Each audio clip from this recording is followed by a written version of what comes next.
नमस्कार मेरे प्यारे दोस्तों, मैं वैभव एक बार फिर से आप सबका स्वागत करता हूं आपके अपने ऑनलाइन प्लेटफॉर्म पर। आप सभी मेरे भाई बहनों का बहुत बहुत स्वागत है। जल्दी से सारे लोग आ जाइए, फिर आज के सेशन की हम लोग शुरुआत करेंगे और साइंस के बहुत ही महत्वपूर्ण वाली प्रश्नों को हम लोग करने वाले हैं, जो कि आपके एग्जाम के लिए काफी इंपॉर्टेंट हो सकते हैं। तो जितने मेरे भाई बहन जुड़ते चल रहे हैं, आप सभी लोगों से निवेदन करूंगा कि सेशन को आप लोग सभी लोग अपने अपने स्तर पर एक बार लाइक कर दीजिएगा, शेयर कर दीजिएगा, ताकि बाकी साथी जो नहीं जुड़ पाए तो वो सारे लोग जुड़ सके। और चैनल पर जितने मेरे भाई बहन पहली बार है, तो आप लोगों से निवेदन करूंगा कि चैनल को सब्सक्राइब जरूर कर लें, ताकि जब भी हम लोग लाइव आते हैं तो उसकी नोटिफिकेशन आपको मिलती रहे। साथ ही साथ चैट बॉक्स में आपको टेलीग्राम का लिंक दिख रहा होगा, तो टेलीग्राम चैनल से नहीं जुड़े हैं तो जरूर जुड़ जाएगा, जहां पर आपको बहुत सारी नोटिफिकेशन, पीडीएफ और बहुत सारी इंपॉर्टेंट अपडेट्स मिलती रहती है। साथ ही साथ अगर आप हमारे साथ व्हाट्सएप पर जुड़ना चाहते हैं तो ये हमारा व्हाट्सएप नंबर है, तो यहाँ पर आप मैसेज करके हमारे साथ व्हाट्सएप पर जुड़ सकते हैं। फिर आपको पर्सनली नोटिफिकेशन, पीडीएफ और बहुत सारी इंपॉर्टेंट अपडेट्स मिल जाएंगी। साथ ही साथ आपका कोई डाउट है तो भी आप यहाँ पर मुझसे पूछ सकते हैं, बात कर सकते हैं। चलिए तो शुरू करेंगे आज की क्लास को। उम्मीद है आप लोगों ने सेशन को लाइक, शेयर, सब्सक्राइब कर दिया होगा। तो पहले प्रश्न के साथ शुरुआत करेंगे। पहला प्रश्न आपसे है, रेत व कंकड़ पर उगने वाले पादप कहलाते हैं। बताइएगा क्या हो जाएगा। तो ऐसे पादप जो रेत व कंकड़ में उगते हैं उनको क्या कहेंगे? लिथोफाइट्स कहेंगे, मीजोफाइट्स कहेंगे, फेनेरोफाइट्स कहेंगे या फिर ऑक्सीसोफाइट्स कहेंगे। पहले प्रश्न का आंसर करेंगे। तो हम लोग साइंस के बहुत ही अच्छे वाले क्वेश्चंस को करने वाले हैं और सभी मेरे भाई बहन जल्दी से आ जाइएगा और इस पहले प्रश्न का आंसर करेंगे। क्या हो जाएगा? तो रेत व कंकड़ पर उगने वाले पादप को क्या कहते हैं? लिथोफाइट्स कहते हैं, मीजोफाइट्स कहते हैं, फेनेरोफाइट्स कहते हैं या फिर ऑक्सीसोफाइट्स कहते हैं। क्या हो जाएगा करेक्ट आंसर? तो आंसर कर देंगे ऑप्शन संख्या ए हो जाएगा, लिथोफाइट्स कहते हैं। ठीक है, क्या हो जाएगा? तो ऑप्शन संख्या क्या करोगे? तो ऑप्शन संख्या ए आंसर कर दोगे, लिथोफाइट्स कहते हैं। ऑप्शन संख्या क्या हो जाएगा? ए आंसर कर दीजिएगा। क्लियर है। मीजोफाइट्स की बात करेंगे तो मीजोफाइट्स क्या होते हैं? तो मीजोफाइट्स ऐसे पौधे होते हैं ना जो मध्यम जलवायु में होते हैं। मध्यम जलवायु का मतलब क्या है? कि ऐसी जलवायु जहां पर ना तो बहुत ज्यादा आर्द्रता हो, ना तो बहुत ज्यादा शुष्कता हो, तो मध्यम तापमान वाली जो जलवायु होती है वहां पर मीजोफाइट्स आपके मिलते हैं। ठीक है, चलिए आगे बढ़ेंगे दूसरे प्रश्न की तरफ। दूसरा प्रश्न आपके सामने, एक पारिस्थितिक तंत्र में बताइएगा क्या होगा। तो एक पारिस्थितिक तंत्र में प्राथमिक उत्पादक बड़े होते हैं तथा प्राथमिक उपभोक्ता बड़े होते हैं प्राथमिक उत्पादों से, प्राथमिक उपभोक्ता बड़े होते हैं द्वितीय उत्पादकों से, या फिर द्वितीय उपभोक्ता बड़े होते हैं प्राथमिक उपभोक्ता से। तो बताएंगे क्या हो जाएगा। एक पारिस्थितिक तंत्र में अगर हम लोग बात करेंगे, जो एक इकोसिस्टम होता है, इसमें अगर हम लोग बात करेंगे तो कौन सा कथन सत्य होगा, ये बताइएगा। और कल मैंने आप लोगों को एक और प्रश्न बताया था कि पारिस्थितिक तंत्र जो है, तो जो इकोसिस्टम है, इसका प्रयोग सबसे पहले किसने किया था, इसके बारे में सबसे पहले किसने बताया था। तो आप आंसर क्या करोगे? तो आप आंसर करोगे टॉन्सले ने। ठीक है, किसने? तो टॉन्सले ने इकोसिस्टम, पारिस्थितिक तंत्र के बारे में बताया था। तो ये भी प्रश्न आपसे पूछा जा चुका है। और एक पारिस्थितिक तंत्र में क्या होता है? तो करेक्ट आंसर हो जाएगा ऑप्शन संख्या डी हो जाएगा। जो द्वितीय उपभोक्ता होता है वो प्राथमिक उपभोक्ता की अपेक्षा क्या होता है? बड़ा होता है। याद रखेंगे। ठीक है, क्या हो जाएगा? तो एक पारिस्थितिक तंत्र में जो हमेशा याद रखिएगा, जो द्वितीय उपभोक्ता होता है वो प्राथमिक उपभोक्ता से क्या होता है? हमेशा बड़ा होता है। ऑप्शन संख्या क्या हो जाएगा? तो डी आंसर हो जाएगा। ठीक है, चलिए अगले प्रश्न की तरफ चलेंगे। अगले प्रश्न का आंसर करेंगे। ठीक है, आप लोग कमेंट्स किया कीजिए। ठीक है, आप लोगों को सेशन जैसा भी लगता है तो आप लोग कमेंट जरूर किया कीजिए। मैं आप लोगों के लास्ट में कमेंट्स को देखता हूं और ठीक है, जैसा भी हो सकता है वैसा सुधार करने का प्रयास करता हूं। बहुत सारे मेरे भाई बहनों ने कमेंट किया कि अब बीच में मत बोला करिए कि सेशन को लाइक करें, शेयर करें, सब्सक्राइब करें।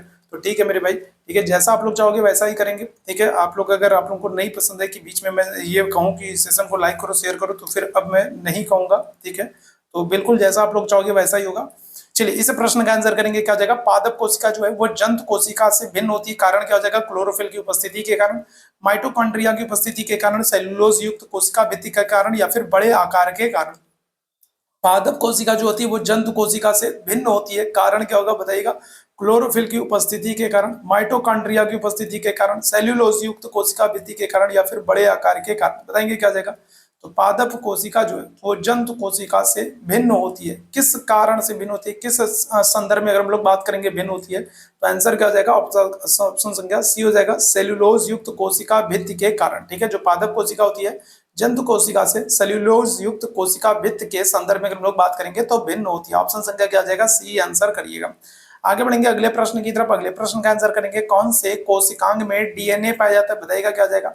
तो कौन सा कोशिकांग है जहां पर हमको डीएनए मिलेगा? राइबोसोम में, डिक्टियोसोम में, माइक्रोसोम में, या फिर हरित लवक में? बताइएगा क्या आ जाएगा? कौन सा कोशिकांग है, ठीक है, जिसमें डीएनए पाया जाता है। लेकिन आप लोग लास्ट में मुझे कमेंट करके ये तो जरूर बता देना कि क्लास आप लोगों को कैसी लगी। ठीक है, ये मुझे कमेंट करके जरूर बता देना कौन से कोशिकांग में डीएनए पाया जाता है। क्या हो जाएगा? राइबोसोम होगा, डिक्टियोसोम होगा, माइक्रोसोम होगा, या फिर हरित लवक। आंसर क्या आ जाएगा? ऑप्शन संख्या डी आंसर कर दोगे, हरित लवक में। ठीक है, क्या आ जाएगा? डीएनए पाया जाता है। ऑप्शन संख्या डी आंसर कर देंगे। ठीक है, आगे बढ़ेंगे अगले प्रश्न की तरफ। कोलेस्ट्रॉल का निर्माण कहाँ पर होता है? जठर ग्रंथियों में होता है, यकृत में होता है, आग्नेयाशय में होता है, फिर छोटी आंत्र में होता है।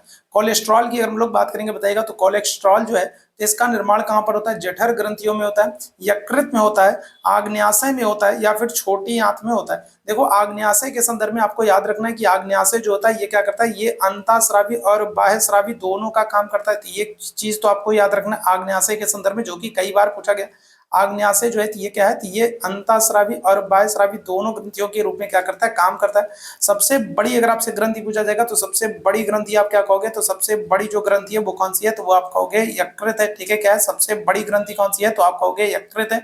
और कोलेस्ट्रॉल का निर्माण कहां पर होता है? तो वो भी आपका यहीं पर होता है, यकृत में होता है। ऑप्शन संख्या क्या जाएगा? तो बी आंसर हो जाएगा। ठीक है, आगे बढ़ेंगे अगले प्रश्न की तरफ। अगले प्रश्न का आंसर करेंगे, निम्न में से कौन सा प्रदूषक जो है वो यकृत तथा वृक्क में संग्रहित होता है? बताइएगा क्या जाएगा? तो निम्नलिखित में से कौन सा प्रदूषक जो यकृत में तथा वृक्क में संग्रहित होता है? क्या हो जाएगा? कैडमियम हो जाएगा, सीसा हो जाएगा, पारा हो जाएगा, तांबा हो जाएगा। बताएंगे, इस प्रश्न का आंसर करेंगे। तो कौन सा प्रदूषक है जो क्या होता है? जो मानव शरीर के यकृत में और वृक्क में संग्रहित होता है? कैडमियम होगा, सीसा होगा, पारा होगा, या फिर तांबा होगा। तो देखो अगर हम लोग प्रमुख रूप से बात करेंगे, अगर हम लोग प्रमुख रूप से बात करेंगे तो प्रमुख रूप से होगा पारा। ठीक है, क्या होगा? पारा होगा। पारे के अतिरिक्त अगर हम लोग बात करेंगे तो पारे के अतिरिक्त जो है वो सीसा भी होता है। ठीक है, पारे के अतिरिक्त अगर हम लोग बात करेंगे तो सीसा भी होता है, लेकिन प्रमुख रूप से अगर हम लोग बात करेंगे क्या आंसर करोगे? पारा कर दोगे। ठीक है, अच्छा पारे के संदर्भ में आपको याद रखना है कि जो पारा है तो पारे की वजह से क्या होता है? तो मिनी माता रोग होता है। ये कई बार मैं आप लोगों को बता चुका हूँ, बहुत इंपॉर्टेंट है, कई बार पूछा भी गया। ठीक है, पारे की वजह से क्या होता है? मिनी माता रोग होता है। और दूसरी चीज याद रखेंगे कि पारा एकमात्र धातु है जो क्या होती है? जो आपको लिक्विड फॉर्म में मिलती है, द्रव अवस्था में मिलती है। ठीक है, क्या हो जाएगा? पारा के संदर्भ में याद रखेंगे कि एकमात्र धातु है जो क्या हो रही है? जो हमको लिक्विड फॉर्म में मिल रही है, द्रव अवस्था में मिल रही है। ठीक है, आगे बढ़ेंगे अगले प्रश्न की तरफ।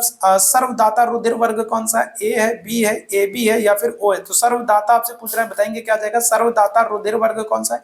ए है, बी है, ए बी है, या फिर ओ है? क्या हो जाएगा? सर्वदाता। बताएंगे क्या हो जाएगा? सर्वदाता कौन हो जाएगा? तो आंसर कर दोगे ऑप्शन संख्या डी हो जाएगा आपका। ओ जो है तो ये क्या होता है? ये सर्वदाता होता है। ठीक है, क्या होता है? सर्वदाता हो, सबको दे सकता है। और अगर आपसे सर्वग्राही पूछ ले, ठीक है, क्या कर ले? अगर आपसे सर्वग्राही पूछ ले तब आप आंसर क्या करोगे? तो आप आंसर करोगे ए बी जो है ये सर्वग्राही होता है, और सर्वदाता जो होता है वो आपका ओ होता है। ठीक है, चलिए आगे बढ़ेंगे अगले प्रश्न की तरफ। रक्ताल्पता, ठीक है, मुख्य कारण क्या है? देखो रक्ताल्पता की अगर हम लोग बात करेंगे तो इसको आप एनीमिया भी कहते हो। ठीक है, क्या करते हो? तो रक्ताल्पता की अगर हम लोग बात करेंगे तो इसको आप एनीमिया भी कहते हो। ठीक है, क्या करोगे? रक्ताल्पता को आप एनीमिया भी कहोगे। और रक्ताल्पता जो है या एनीमिया जो है ये किसके कारण से हो रहा है? क्या आंसर हो जाएगा? चलिए जल्दी से बताएंगे क्या जाएगा?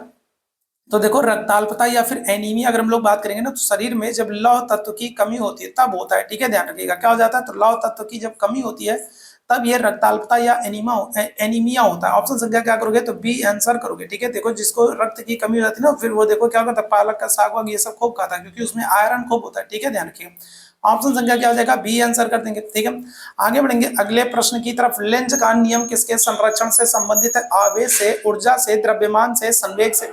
लेंस का जो नियम है ये किसके संरक्षण से संबंधित है? आवेश के, ऊर्जा के, द्रव्यमान के, संवेग के। इस प्रश्न का आंसर करेंगे सभी मेरे भाई बहन। क्या हो जाएगा? तो लेंस का नियम क्या हो जाएगा? किसके संरक्षण से संबंधित है? और टेलीग्राम में आप लोगों को टेलीग्राम का लिंक आपको चैट बॉक्स में दिख रहा है, तो टेलीग्राम से नहीं जुड़े हैं तो जुड़ जाइएगा ताकि आपको क्लास की नोटिफिकेशन टाइम से मिला करे और टाइम से आप जुड़ सकें। और मेरे साथ अगर आप व्हाट्सएप पर जुड़ना चाहते हैं तो ये हमारा व्हाट्सएप नंबर है, यहाँ पर आप मैसेज कर देंगे तो आपको पर्सनली नोटिफिकेशन, पीडीएफ और बहुत सारे इंपॉर्टेंट अपडेट्स मिलती रहेंगी। तो ये दो काम आप लोग कर लीजिएगा। लेंस का नियम क्या हो जाएगा? तो ऊर्जा के संरक्षण से। ऑप्शन संख्या क्या हो जाएगा? तो बी आंसर करोगे, किसके? ऊर्जा के संरक्षण से संबंधित है। आगे बढ़ेंगे अगले प्रश्न की तरफ। अगले प्रश्न का आंसर करेंगे, सबसे अधिक अपवर्तनांक किसका होता है? बताएगा, हरे प्रकाश का, पीले प्रकाश का, लाल प्रकाश का, बैंगनी प्रकाश का। सबसे अधिक अपवर्तनांक किसका होता है? बताएंगे, बहुत ही अच्छा सा, बहुत ही महत्वपूर्ण सा प्रश्न है। सबसे अधिक अपवर्तनांक किसका होता है? हरे प्रकाश का, पीले प्रकाश का, लाल प्रकाश का, या फिर बैंगनी प्रकाश का? क्या हो जाएगा? तो सबसे अधिक जो अपवर्तनांक होता है वो होता है किसका? बैंगनी प्रकाश का। ऑप्शन संख्या क्या हो जाएगा? तो डी आंसर कर दोगे। सबसे कम अगर आपसे पूछ लेगा तो सबसे कम किसका होता है? तो आप कहोगे लाल का होता है। सबसे कम किसका होता है? तो सबसे कम जो होता है वो लाल प्रकाश का होता है। सबसे अधिक किसका होता है? बैंगनी प्रकाश का होता है। ठीक है, चलिए अगले प्रश्न की तरफ चलेंगे। अगला प्रश्न है, फ्यूज तार जो है वो किसका बना था? बताएगा, तांबे का, टंगस्टन का, सीसा और टिन मिश्र धातु का, या फिर नाइक्रोम मिश्र धातु का। तो अगर हम लोग बात करेंगे तो जो फ्यूज वायर होते हैं तो वो किसके बने होते हैं? इस प्रश्न का आंसर करेंगे। जो फ्यूज वायर होते हैं वो किसके बने होते हैं, तांबे के बने होते हैं, टंगस्टन के बने होते हैं, सीसा और टिन के बने होते हैं, मिश्र धातु के या फिर नाइक्रोम के। आंसर हो जाएगा आपका ऑप्शन संख्या सी आंसर कर दोगे, सीसा और टिन जो है ये मिश्र धातु के बने होते हैं फ्यूज तार। ऑप्शन संख्या क्या जाएगा, सी आंसर कर दोगे, ठीक है। अच्छा, फ्यूज तारों की अगर आपसे विशेषता पूछ ले तो क्या हो जाएगा, तो अगर हम लोग बात करेंगे फ्यूज तार की जो विशेषता क्या होती है तो आप आंसर करोगे कम गलना, ठीक है। क्या हो जाएगा, तो कम गलनांक जो है इनकी विशेषता होती है, ये भी याद रखेंगे, ये भी आपसे पूछा जाता है, ठीक है। चलिए आगे बढ़ेंगे अगले प्रश्न की तरफ। अगले प्रश्न का आंसर करेंगे, पानी पर तैरती किसी वस्तु का आभासी भार है तो क्या हो जाएगा बताएगा, तो पानी पर कोई वस्तु तैर रही है तो जो उसका आभासी भार है वो क्या होगा, वस्तु के वास्तविक भार के तुल्य होगा, शून्य होगा, वस्तु के भार तथा द्रव के भार के अंतर के तुल्य होगा, या फिर आपसे कह रहा है वस्तु के भार एवं उस पर कार्यरत उस ऊपरी प्रणोद के बराबर होगा। बताइएगा क्या हो जाएगा, इस प्रश्न का आंसर करेंगे। तो पानी पर कोई वस्तु तैर रही है तो उसका आभासी भार क्या होगा, इसी के संदर्भ में आपसे प्रश्न पूछ रहा है, वस्तु के वास्तविक भार के तुल्य होगा, शून्य होगा, वस्तु के भार तथा द्रव के भार के अंतर के तुल्य होगा, या फिर वस्तु के भार एवं उस पर कार्यरत ऊपरी प्रणोद के तुल्य होगा। क्या हो जाएगा, आंसर कर देंगे ऑप्शन संख्या सी हो जाएगा, वस्तु के भार तथा द्रव के भार के अंतर के तुल्य होता है। ऑप्शन संख्या क्या हो जाएगा, सी आंसर कर देंगे, ऑप्शन संख्या सी आंसर करिएगा, ठीक है। आगे बढ़ेंगे अगले प्रश्न की तरफ। अगले प्रश्न का आंसर करेंगे, 1 नैनोमीटर किसके तुल्य होता है, बताइएगा क्या जाएगा। 1 नैनोमीटर के संदर्भ में अगर हम लोग बात करेंगे तो 1 नैनोमीटर जो होता है वो किसके तुल्य होता है, क्या आंसर करिएगा। चलिए जल्दी से बताएंगे, बहुत ही अच्छा सा बहुत ही महत्वपूर्ण सा प्रश्न है। चलिए जल्दी से सारे मेरे भाई आंसर करेंगे, क्या जाएगा 1 नैनोमीटर। तो देखो 1 नैनोमीटर जो होता है ना, ये 10 की घात -9 क्या होता है, -9 मीटर आप कह सकते हो। क्या कर सकते हो, 10 की घात -9 मीटर आप कह सकते हो, या फिर इसी को आप और क्या कर सकते हो, अगर आपको ऑप्शन में 10 की घात -7 सेंटीमीटर दिया है तो भी सही हो जाएगा, ठीक है। तो इन दोनों में से कोई भी दिया है तो आपका आंसर सही होगा। 10 की घात -9 मीटर अगर दिया है तो भी आपका सही हो जाएगा, और 10 की घात -7 सेंटीमीटर दिया तो भी सही हो जाएगा। यहाँ पर ऑप्शन संख्या क्या जाएगा आपका, सी आंसर कर दोगे, क्या जाएगा 10 की घात -7 सेंटीमीटर हो जाएगा, ठीक है। आगे बढ़ेंगे अगले प्रश्न की तरफ। निम्न में से किन भौतिक राशियों के समान विमीय सूत्र नहीं होते, बताएंगे क्या जाएगा। तो कौन सी भौतिक राशियां हैं, कौन सी भौतिक राशियां हैं जिनके समान विमीय सूत्र नहीं होते हैं। बल एवं दाब, कार्य एवं ऊर्जा, आवेग एवं संवेग, भार एवं बल। तो बताइएगा क्या हो जाएगा, कौन सी भौतिक राशियां हैं जिनके समान विमीय सूत्र नहीं होते। क्या हो जाएगा, बल होगा, दाब होगा, बल और दाब होगा, कार्य एवं ऊर्जा होगा, आवेग और संवेग होगा, या फिर भार एवं बल हो जाएगा। क्या आंसर हो जाएगा, तो आंसर कर देंगे आप लोग ऑप्शन संख्या ए हो जाएगा, बल एवं दाब हो जाएगा, ठीक है। क्या हो जाएगा, बल एवं दाब हो जाएगा, ऑप्शन संख्या ए आंसर करिएगा, ठीक है। चलिए आगे बढ़ेंगे अगले प्रश्न की तरफ। कृत्रिम रेशा निम्न में से किससे तैयार किया जाता है, बहुत ही अच्छा सा महत्वपूर्ण सा प्रश्न, बताएंगे क्या हो जाएगा। तो जो कृत्रिम रेशा होता है तो ये कृत्रिम रेशा किससे तैयार किया जाता है, ये आप लोगों को बताना है। क्या हो जाएगा, ग्लैक्टोज हो जाएगा, माल्टोज हो जाएगा, ग्लैक्टोज हो जाएगा, माल्टोज हो जाएगा, लैक्टोज हो जाएगा, सेलुलोज हो जाएगा। तो कृत्रिम रेशा किससे तैयार किया जाता है, क्या आंसर कर देंगे। चलिए जल्दी से सारे मेरे भाई आंसर करेंगे। कृत्रिम रेशा किससे तैयार किया जाता है, क्या आंसर हो जाएगा, आंसर कर दोगे ऑप्शन संख्या डी हो जाएगा, सेलुलोज हो जाएगा, ठीक है। क्या हो जाएगा, सेलुलोज कर दोगे, ऑप्शन संख्या क्या हो जाएगा, डी आंसर हो जाएगा। आगे बढ़ेंगे अगले प्रश्न की तरफ। अगले प्रश्न की तरफ चलेंगे, किसी पदार्थ के जलीय घोल का विद्युत अपघटन करने पर एथेन प्राप्त होती है, और वह पदार्थ क्या होता है, बताएंगे क्या जाएगा, इस प्रश्न का आंसर करेंगे। तो किसी पदार्थ के जलीय घोल का विद्युत अपघटन करने पर हमको एथेन प्राप्त होता है, और वह पदार्थ क्या होता है, एसिटिक अम्ल होता है, एसिटोमाइड होता है, पोटेशियम एसीटेट होता है, या फिर पोटेशियम सक्सीनेट होता है। बताएंगे क्या जाएगा, इस प्रश्न का आंसर करेंगे। चलिए जल्दी से सारे मेरे भाई आंसर करेंगे, क्या जाएगा इस प्रश्न का आंसर। टेलीग्राम से आप नहीं जुड़े हैं तो टेलीग्राम से आप लोग जुड़ जाइए, तो वहां पर मैं आप लोगों को पीडीएफ दे देता हूं, पीडीएफ आपको मिल जाती है, और आपको नोटिफिकेशन और बहुत सारी जो है अपडेट मिल जाती है। तो टेलीग्राम का लिंक आपको चैट बॉक्स में दिख रहा है, तो टेलीग्राम से जुड़ जाइए। और व्हाट्सअप से अगर आप मेरे साथ जुड़ना चाहते हैं तो ये मेरा व्हाट्सअप नंबर है, तो यहाँ पर आप मैसेज कर देंगे तो आपको पर्सनली नोटिफिकेशन, पीडीएफ और बहुत सारी इंपॉर्टेंट अपडेट्स मिल जाएंगी। अगर आप टेलीग्राम से नहीं जुड़ पा रहे हैं तो आप इस व्हाट्सअप नंबर पर मैसेज कर देंगे तो भी आपको जो है टेलीग्राम का लिंक मिल जाएगा, आप वहां से जुड़ सकते हैं। बताएंगे क्या हो जाएगा, तो यहाँ पर आंसर हो जाएगा आपका पोटेशियम एसीटेट हो जाएगा, ऑप्शन संख्या क्या करेंगे, तो सी आंसर कर देंगे। क्या हो जाएगा, पोटेशियम एसीटेट हो जाएगा। आगे बढ़ेंगे अगले प्रश्न की तरफ। अगले प्रश्न का आंसर करेंगे, एक ही दाब और ताप पर ध्वनि की चाल सबसे अधिक होगी, किसमें होगी, नाइट्रोजन में, ऑक्सीजन में, कार्बन डाइऑक्साइड में, हाइड्रोजन में। बताइएगा क्या हो जाएगा। एक ही दाब और ताप पर हम लोग बात करेंगे तो एक ही दाब और ताप पर ध्वनि की चाल जो है वो सबसे अधिक किसमें होगी, नाइट्रोजन में होगी, ऑक्सीजन में होगी, कार्बन डाइऑक्साइड में होगी या फिर हाइड्रोजन में हो जाएगी? क्या आंसर कर देंगे? तो आंसर हो जाएगा आपका ऑप्शन संख्या डी आंसर कर दोगे, हाइड्रोजन में हो जाएगी। ठीक है, कहां पर? तो हाइड्रोजन में हो जाएगी। ठीक है, चलिए आगे बढ़ेंगे अगले प्रश्न की तरफ। अगले प्रश्न का आंसर करेंगे, शुद्ध बॉक्साइट में विद्युत अपघटन के लिए निम्न में से कौन सा पदार्थ मिलाते हैं?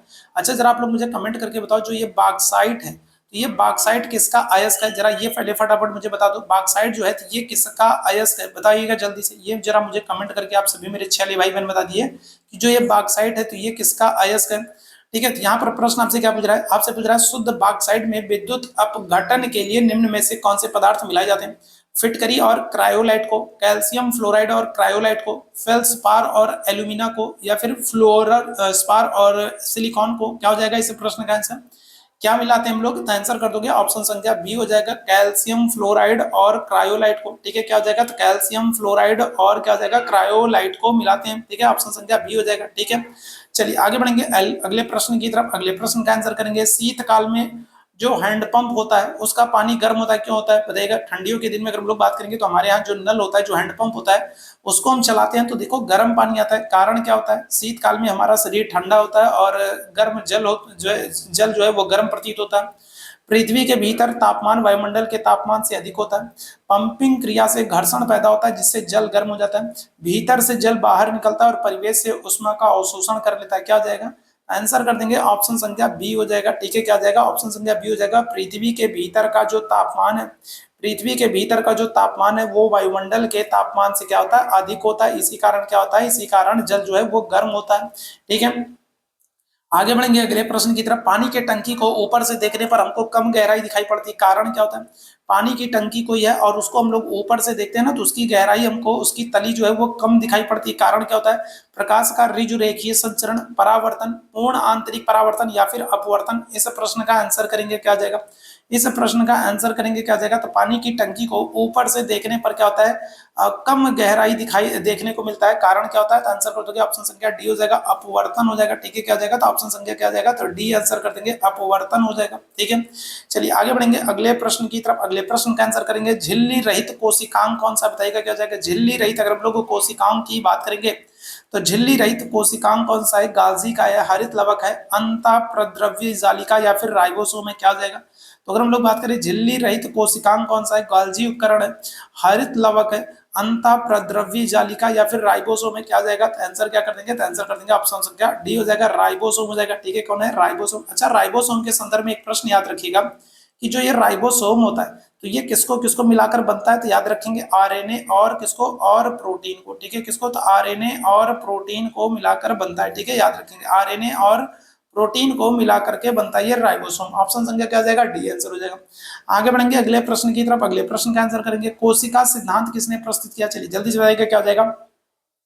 तो कोशिका सिद्धांत किसने प्रस्तुत किया? चलिए जल्दी से इस प्रश्न का आंसर करेंगे, क्या आ जाएगा? कोशिका सिद्धांत को किसने प्रस्तुत किया? चलिए जल्दी से सारे मेरे भाई आंसर करेंगे, क्या आ जाएगा? चलिए फटाफट सभी लोग आंसर करेंगे।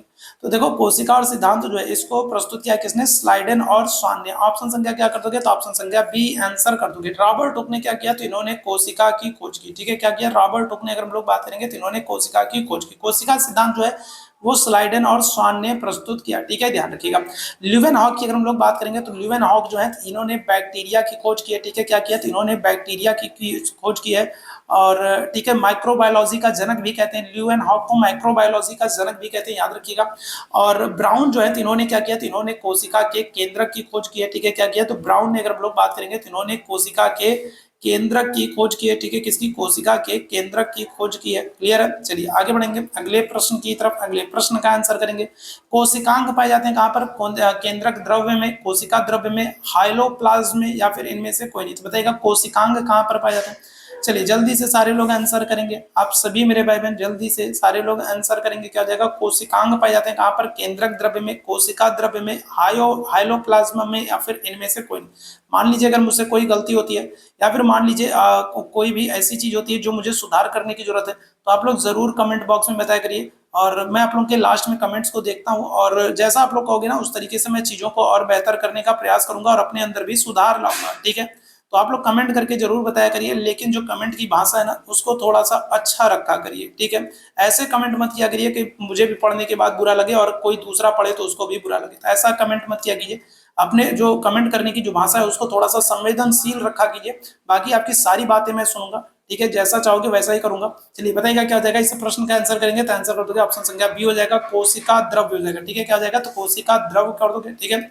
आगे बढ़ेंगे अगले प्रश्न की तरफ। अगले प्रश्न का आंसर करेंगे, दो पिंडों का द्रव में पूर्णतः डूबने पर समान भार होता है, तब ऐसे में क्या हो जाएगा। चलिए इस प्रश्न का आंसर करेंगे, क्या हो जाएगा, दो पिंडों का द्रव, अगर हम लोग बात करेंगे तो दो पिंडों का द्रव में पूरी तरीके से डूबने पर समान भार है, तब ऐसे में क्या होगा, उनके घनत्व समान होंगे, उनके आयतन समान होंगे, उनके द्रव्यमान समान होंगे, या फिर इनमें से कोई नहीं। क्या हो जाएगा, अगर हम लोग बात करेंगे तो दो पिंडों को द्रव में पूरी तरीके से डुबा दिया जा रहा है, तो जो उनका भार है वो समान होगा, तब ऐसे में अगर हम लोग बात करेंगे क्या होगा, तब ऐसे में अगर हम लोग बात करेंगे तो उनके घनत्व समान होंगे, आयतन समान होंगे, उनके द्रव्यमान समान होंगे, या फिर इनमें से कोई। आंसर कर देंगे इनमें से कोई नहीं। क्यों ऐसा क्या होगा, तो ध्यान रखिए, जब किसी दो पिंडों को हम लोग पूरी तरीके से द्रव में डुबाएंगे तो फिर क्या होगा, तो जो उनका द्रव का जो घनत्व है, ठीक है, वो क्या हो जाएगा, तो वो द्रव के जो घनत्व है वो समान होंगे, ठीक है, ध्यान रखिएगा। तो क्या हो जाएगा, तो द्रव के घनत्व के क्या हो जाएंगे, समान हो जाएंगे, ठीक है, ध्यान रखिएगा, द्रव के घनत्व के क्या हो जाएंगे, समान हो जाएंगे, ठीक है, ध्यान रखिएगा, ठीक है, याद रखेंगे। तो ऑप्शन संख्या क्या आ जाएगा, डी आंसर कर दोगे। आगे बढ़ेंगे अगले प्रश्न की तरफ। अगले प्रश्न का आंसर करेंगे, चावल पकाना कठिन होता है, क्यों होता है भैया, चावल पकाना कहां पर कठिन होता है, पर्वत के शिखर पर, समुद्र तल पर, खदान के नीचे, या फिर इनमें से कोई नहीं। तो चावल पकाना कठिन होता है कहां पर होता है, इस प्रश्न का आंसर करेंगे, क्या हो जाएगा, तो चावल पकाना कठिन होता है कहां पर होता है, क्या आंसर कर देंगे, पर्वत के शिखर पर, समुद्र तल पर, खदान के नीचे, या फिर इनमें से कोई। आंसर कर देंगे ऑप्शन संख्या डी हो जाएगा, पर्वत के शिखर पर, ठीक है। चावल पकाना कठिन होता है, क्यों कठिन होता है, क्योंकि याद रखिएगा पर्वतों के शिखरों पर हम लोग बात करेंगे तो वायु दाब जो होता है वो क्या होता है, कम होता है, ठीक है, क्या होता है, तो अगर हम लोग बात करेंगे तो जो धरातल से अगर हम लोग बात करेंगे तो निचले स्तर से अगर हम लोग बात करेंगे तो पर्वतों के शिखरों पर जो वायु दाब होता है वो क्या होता है, वो कम होता है, जिसकी वजह से चावल पकाना जो है वो कठिन होता है। आगे बढ़ेंगे अगले प्रश्न की तरफ, समस्थानिकों के परमाणु द्रव्यमानों में अंतर का कारण क्या होता है, बताएंगे क्या देगा। तो अगर हम लोग बात करें तो बताइएगा, तो समस्थानिकों के परमाणु द्रव्यमानों में अंतर का कारण क्या होता है, प्रोटॉनों की संख्या में अंतर, इलेक्ट्रॉनों की संख्या में अंतर, परमाणु की संख्या में अंतर, या फिर नाभिक में विद्यमान न्यूट्रॉनों की भिन्न संख्या, बताएंगे क्या देगा। तो समस्थानिकों के परमाणु द्रव्यमानों में अंतर का कारण क्या होता है, आंसर क्या कर देंगे, तो ऑप्शन संख्या डी हो जाएगा, ठीक है, क्या हो जाएगा, ऑप्शन संख्या डी हो जाएगा, नाभिक में विद्यमान न्यूट्रॉनों की भिन्न संख्या के जो है कारण। ऑप्शन संख्या क्या जाएगा, तो जो है डी आंसर कर दोगे, न्यूट्रॉनों की भिन्न संख्या के कारण समस्थानिकों के परमाणु द्रव्यमानों में अंतर देखने को मिलता है। ऑप्शन संख्या क्या जाएगा, तो डी आंसर हो जाएगा। आगे बढ़ेंगे अगले प्रश्न की तरफ चलेंगे, पानी में अस्थायी कठोरता, ठीक है, पानी में अस्थायी जो कठोरता है तो वो कारण क्या होता है, बताइएगा क्या जाएगा, इस प्रश्न का आंसर, पानी में अस्थायी कठोरता जो है तो वो क्या हो जाएगा, चलिए जल्दी से बताएंगे क्या जाएगा, चलिए जल्दी से बताएंगे क्या हो जाएगा, पानी में एक स्थायी कठोरता का कारण क्या होगा, सभी मेरे भाई बहन आंसर करेंगे क्या हो जाएगा, पानी में स्थायी कठोरता का कारण आंसर कर देंगे ऑप्शन संख्या सी हो जाएगा, कैल्शियम और मैग्नीशियम के जो क्लोराइड और सल्फेट है उनके कारण, ठीक है, ध्यान रखिएगा, कैल्शियम और मैग्नीशियम के क्लोराइड और सल्फेट के कारण क्या हो जाता है, पानी में स्थायी कठोरता देखने को मिल जाती है। ऑप्शन संख्या सी यहाँ पर बिल्कुल करेक्ट हो जाएगा। अगले प्रश्न की तरफ चलेंगे, अगला प्रश्न कह रहा है, सामान्यतः प्रयोग होने वाले सुरक्षा फ्यूज वायर, फ्यूज वायर किससे बने होते हैं, बताइएगा क्या हो जाएगा, फ्यूज वायर की अगर हम लोग बात करें तो फ्यूज वायर किससे बने होते हैं, चलिए जल्दी से बताएंगे क्या हो जाएगा, फ्यूज वायर जो होते हैं तो वो किससे बने थे, चलिए जल्दी से बताएंगे क्या आ जाएगा, इस प्रश्न का आंसर करेंगे, सामान्यतः प्रयोग होने वाली सुरक्षा फ्यूज तार जो होती है, फ्यूज वायर जो होते हैं वो किससे बनते हैं, आंसर कर देंगे ऑप्शन संख्या सी हो जाएगा, तांबा टिन व शीशे के मिश्र धातु से, क्या हो जाएगा, तो तांबा टिन व शीशे के मिश्र धातु से, ऑप्शन संख्या सी यहाँ पर बिल्कुल करेक्ट हो जाएगा, ठीक है।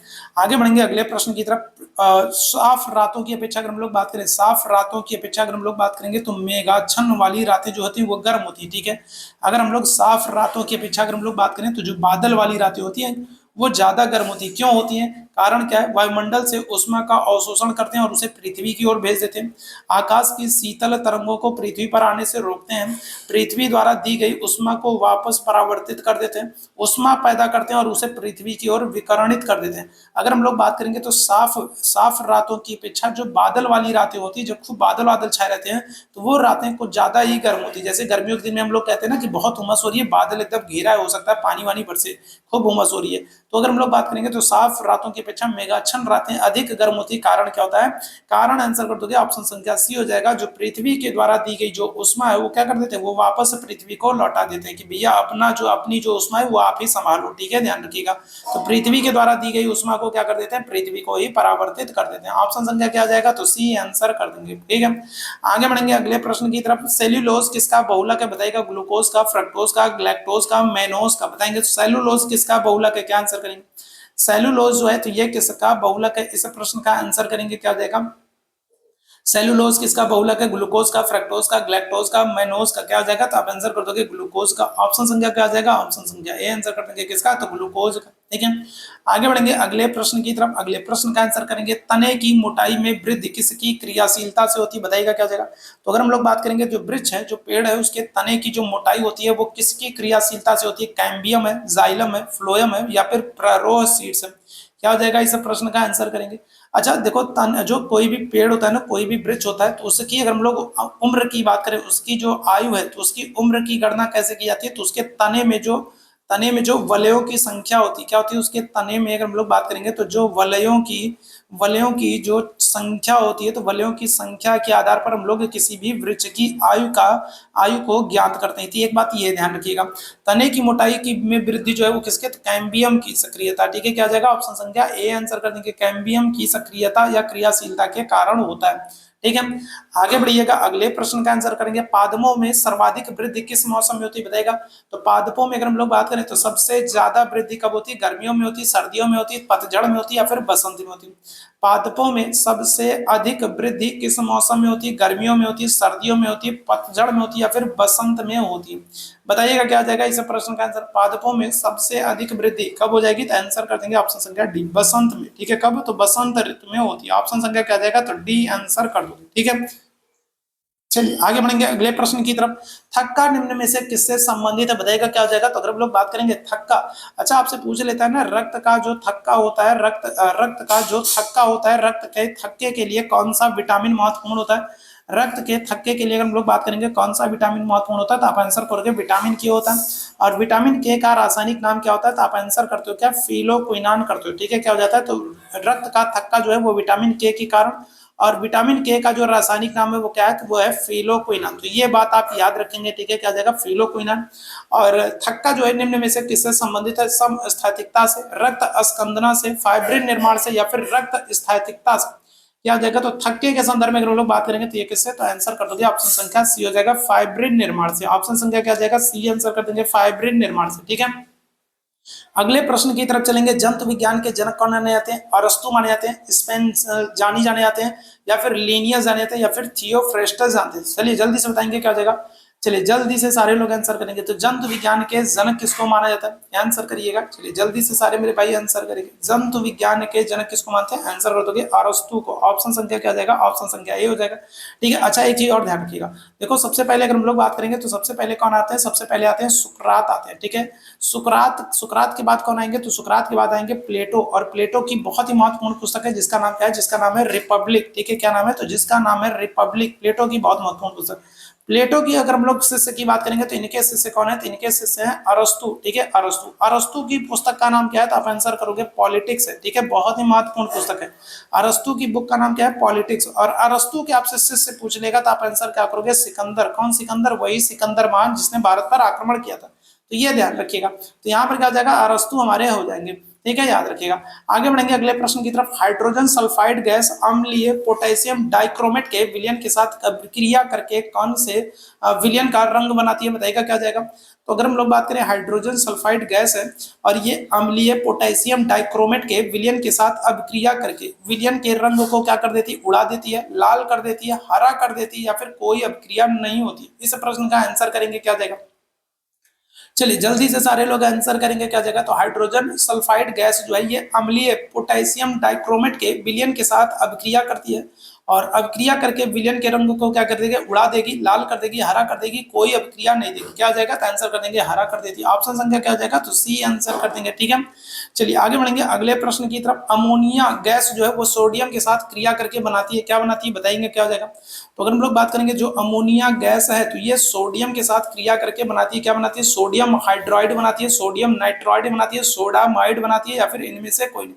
क्या हो जाएगा, तो देखिए अमोनिया जो गैस है ये सोडियम के साथ क्रिया करके क्या बनाती है, आपसे यही पूछा जा रहा है। Sodium hydride, sodium nitride, sodamide, या फिर इनमें से कोई। आंसर कर देंगे ऑप्शन संख्या सी हो जाएगा, सोडामाइड बनाती है। ऑप्शन संख्या क्या हो जाएगा, तो सी आंसर कर देंगे, सोडामाइड बनाती है। ठीक है, चलिए आगे बढ़ेंगे अगले प्रश्न की तरफ। अगले प्रश्न का आंसर करेंगे, कृत्रिम रेशा किससे तैयार होता है, ग्लैक्टोज से, लैक्टोज से, माल्टोज से, सेलुलोज से। तो ये प्रश्न तो शायद आज हम लोगों ने आज के सेशन में किया था और दोबारा से ये प्रश्न आ गया है, क्या हो जाएगा। तो अगर हम लोग बात करें बताइएगा, तो अगर हम लोग बात करेंगे क्या हो जाएगा, तो कृत्रिम रेशा जो है किससे, तो सेलुलोज से। ऑप्शन संख्या क्या हो जाएगा, तो डी आंसर कर दोगे, सेलुलोज से। ठीक है, आगे बढ़ेंगे अगले प्रश्न की तरफ। अगले प्रश्न का आंसर करेंगे, जब सोडियम एसीटेट सोडा लाइम के साथ अभिक्रिया करता है तो क्या होता है, तो मेथेनॉल बनता है, एथेन बनता है, एथाइन बनता है, मेथेन बनता है, बताएंगे क्या हो जाएगा। ठीक है, तो जब सोडियम एसीटेट सोडा लाइम के साथ क्या करता है, अभिक्रिया करता है, तो फिर क्या बनता है, मेथेनॉल, एथेन, एथाइन, या फिर मेथेन। क्या हो जाएगा, आंसर कर दोगे आप लोग, ऑप्शन संख्या डी हो जाएगा, मेथेन हो जाएगा। ठीक है, क्या हो जाएगा, मेथेन हो जाएगा। मेथेन के संदर्भ में आप लोग को याद रखना है, सबसे पहले तो याद रखना है कि ये एक क्या है, तो ये एक ग्रीन हाउस गैस है। ठीक है, क्या है, तो ये अगर हम लोग बात करेंगे एक ग्रीन हाउस गैस है। दूसरी चीज आप याद रखेंगे कि ये कहाँ से, तो ये धान के खेत से निकलती है। ठीक है, कहाँ से, तो ये धान के खेत से निकलती है। साथ ही साथ आपको याद रखना है ये पशुओं के जुगाली करने से, जो पशु जो है मुंह चलाते रहते हैं ना, तो पशुओं के मुंह चलाने से, पशुओं के जुगाली करने से अगर हम लोग बात करेंगे तो पशुओं के जुगाली करने से मीथेन गैस निकलती है। साथ ही साथ आप याद रखेंगे जो गोबर गैस प्लांट होते हैं तो वहां से भी क्या होता है, गोबर गैस प्लांट से भी अगर हम लोग बात करेंगे तो ये मीथेन गैस निकलती है, याद रखिएगा। ठीक है, और कैसी, तो ग्रीन हाउस गैस होती है। ठीक है, याद रखेंगे। आगे बढ़ेंगे अगले प्रश्न की तरफ। सूर्य के प्रकाश के प्रिज्म द्वारा बने वर्ण क्रम के रंगों में सर्वाधिक आवृत्ति वाला रंग कौन सा है, बताइएगा। तो अगर हम लोग बात करेंगे तो सूर्य के प्रकाश के प्रिज्म के द्वारा बने वर्ण क्रम में रंगों में सर्वाधिक आवृत्ति वाला रंग कौन सा है, आसमानी है, नारंगी है, लाल है, बैगनी है। क्या हो जाएगा, इस प्रश्न का आंसर करेंगे, क्या हो जाएगा इस प्रश्न का, सूर्य के प्रकाश के प्रिज्म के द्वारा बने वर्ण क्रम के रंगों में सर्वाधिक आवृत्ति वाला रंग कौन सा है, क्या आंसर हो जाएगा, तो आंसर कर दोगे ऑप्शन संख्या डी हो जाएगा, बैगनी हो जाएगा। ठीक है, देखो बैगनी जो है इसकी सबसे अधिक आवृत्ति होती है। और तरंग दैर्ध्य अगर हम लोग बात करेंगे तो तरंग दैर्ध्य क्या होती है, तरंग दैर्ध्य जो है वो सबसे कम होती है, किसकी, बैगनी की होती है।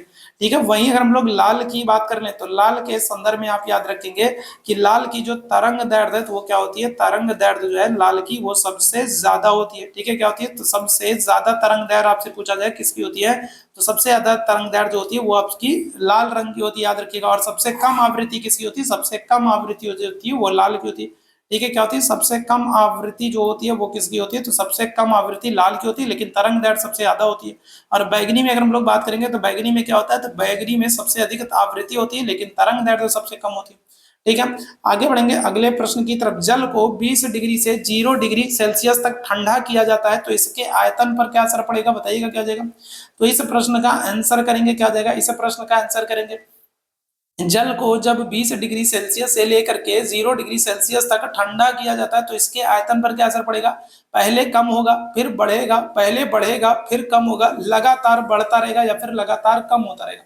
तो क्या हो जाएगा, इस प्रश्न का आंसर करेंगे, जब जल को 20 डिग्री सेल्सियस से 0 डिग्री सेल्सियस तक ठंडा करेंगे तो इसका आयतन क्या होगा, तो याद रखेंगे पहले तो कम होगा लेकिन बाद में क्या हो जाएगा, बढ़ेगा। ऑप्शन संख्या क्या हो जाएगा, तो सी आंसर करेंगे, क्या हो जाएगा, पहले कम होगा उसके बाद क्या हो जाएगा, उसके बाद बढ़ेगा। ऑप्शन संख्या क्या हो जाएगा, ए आंसर कर देंगे।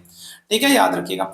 आगे बढ़ेंगे अगले प्रश्न की तरफ। पानी पर तैरती किसी वस्तु का आभासी भार होता है, बताइए क्या हो जाएगा, तो पानी पर तैरती किसी वस्तु का आभासी भार होता है, क्या होगा, वस्तु के वास्तविक भार के बराबर होगा, वस्तु के द्वारा हटाए गए द्रव के भार के बराबर होगा, वास्तविक भार तथा हटाए गए द्रव के भार के अंतर के बराबर होगा, या फिर इनमें से कोई नहीं हो जाएगा।